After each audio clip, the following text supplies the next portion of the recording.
Bref, des contrôleurs de la SNCF, 200 000 voyageurs sont restés à quai avec l'annulation de 2 TGV sur 5 en moyenne. Et si le week-end prochain, celui du 31 décembre, est sauvé, puisque l'appel à la mobilisation qui avait été lancé a été annulé, le conflit des 3 derniers jours va laisser des traces. Cette grève aura coûté cher à la SNCF, Noah Moussa.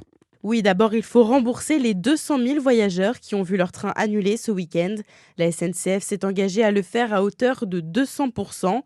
Entre ceux qui n'ont pas pu trouver de train de substitution et qui ont donc annulé leur voyage et ceux qui ont réussi à échanger leurs billets, le ministre des Transports, Clément Beaune, a estimé le coût à environ 100 millions d'euros.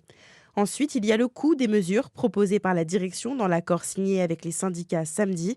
Tout cela va peser dans les finances de la SNCF dont on ne peut pas dire qu'elle soit dans une forme économique irréprochable, même si le groupe a remonté la pente après la crise sanitaire, notamment grâce à l'aide de l'État actionnaire. Sa dette était de 24 milliards d'euros au terme du premier semestre de cette année. Les précisions de Noah Moussa. 6